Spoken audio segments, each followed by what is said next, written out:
like a good mystery. I think I was 12 when the first Bond came out, and I have been a fan since seeing that first James Bond, followed closely by Indiana Jones, which is a similar bad guy adventure. I'm like addicted to adventure. My name is Edie Silver Walker.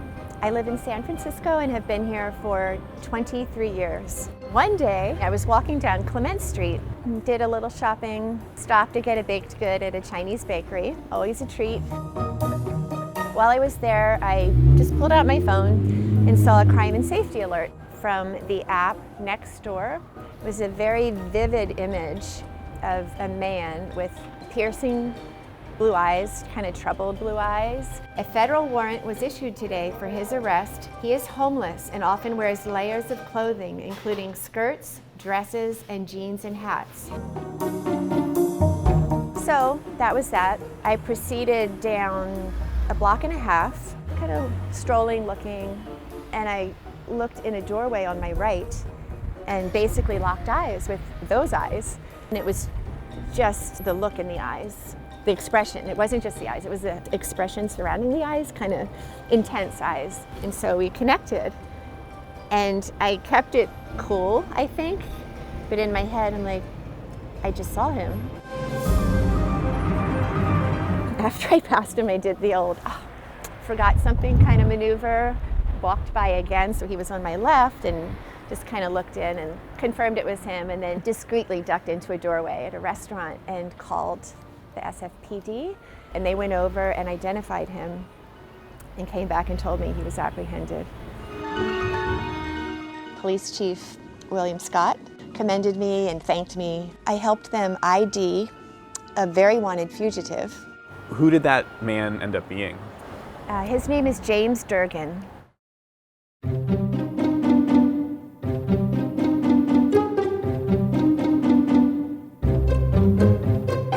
He had federal marshals trying to find him. My post on Nextdoor was the reason he was caught. That was about 3 years ago. And since then, we know James Durgan has been arrested and released several more times. But even when he's in jail, Anne Ray feels like she can't escape him. She says it's like she's always forced to think about him, worry about him, wonder when he might be back. I just wanted to say something. When I tell people how many restraining orders he has and what he's done, it's hard to believe. Over the past 2 decades, there have been at least 16 restraining orders, including Anne's. It just actually makes a difference. That's why you want to do it. And her home also doubles as her office. Anne teaches online classes for artists, showing them how to sell their work. The fact is, you have made progress here. So she spends most of her days home alone and scared. She's attended more than a dozen of James Durgan's criminal hearings, and she often gives a statement to the judge. We haven't been allowed to record audio in court, so Anne reread one of her messages for us. If you release him yet again, the park police and I know that he will immediately return to stalking me. Please break this cycle once and for all, please. Anne is convinced her pleas to the judge and district attorney will never be enough to keep James Durgan locked up. He's repeatedly been set free on the condition he complete drug rehab. But time after time, James has removed his ankle monitor and walked out. And even when he's eventually caught and rearrested, the court releases him all over again in hopes he'll eventually follow through with the treatment. It's scary, it's alarming. And the thing is, what is really scary is that people just don't even know how bad it is. It's like their crimes just evaporate, like it didn't happen, like they pose no risk, and it makes no sense. The DA and the judge make no sense. District Attorney Chesa Boudin ran on a platform of ending mass incarceration. And in the 2 years since he took office, San Francisco's jail population has dropped 30%. That is, in part, due to new safety protocols to minimize overcrowding during the pandemic. But Boudin's own policies have focused on giving accused criminals alternatives to jail. In fact, defendants in 30% of criminal cases have been able to avoid charges by completing what are known as diversionary programs, which can include job training and drug treatment. And that's exactly how James Durgan has been able to avoid going to trial on his most recent charges, which include accusations of violence. Each time he's been released from jail, James has ditched rehab, only to wind up back on the streets and ultimately behind bars.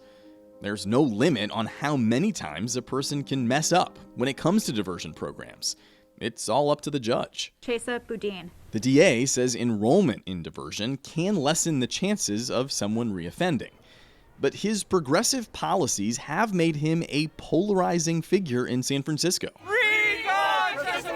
Boudin's opponents have collected enough signatures to force him into a recall election this June, accusing him of being too soft on crime. That's put him at odds with the police chief and the mayor. Do you have faith the district attorney is doing everything he can to keep the city safe? I think you're going to have to ask him that. But I'm asking you, do you have faith in what he's doing? I am not necessarily on the same page with a number of things that he's doing. That doesn't sound like an endorsement of his office.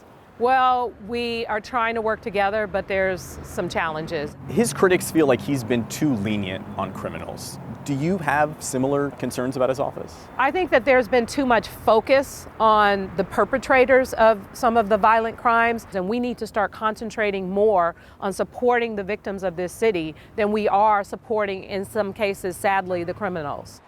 So if the city's top leaders can't seem to agree on how to fight crime, where does that leave James Durgan and his victim, Ann Ray?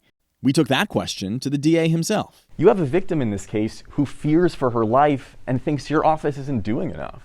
There is no doubt that in some cases, regardless of who the suspect is, regardless of who the person who caused the harm or used the violence is, that the tools at our disposal as prosecutors, for judges, for police, for sheriffs, in many instances those tools are inadequate to fully address the societal harm, to help people heal, or to prevent future crime.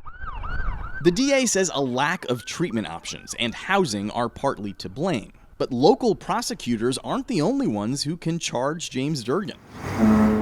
Some of his alleged crimes were committed in the Presidio, which is federal land. That means the Department of Justice also has jurisdiction over what happens here. The U.S. Attorney's Office has been completely useless. They've known about Durgan for years, and they have chosen to not do a damn thing. Despite months of our repeated requests, the U.S. Attorney's Office wouldn't comment. Federal prosecutors have charged James Durgan before with burglary and violating Ann's restraining order. But after James served his time, he came back to the Presidio, right to Ann's front door. After one of his many arrests, James Durgan was questioned in jail by investigators from the U.S. Park Police Department. According to court documents, a detective asked James, "Did you know you were violating Ann Ray's restraining order?" "I don't care. I knew what the law was," he replied. The detective also asked, "How many times have you entered the Presidio?" "A bunch of times," James said.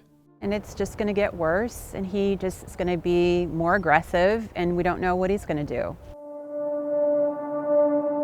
So Ann is taking matters into her own hands.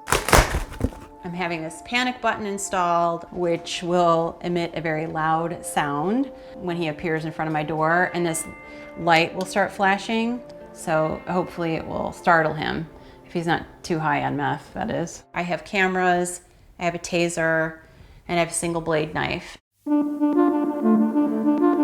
Somebody taught me, like, if he comes into the bedroom, lean up against the wall and use that as sort of leverage, and then hold on to this, let him fall on the knife, and then gut him.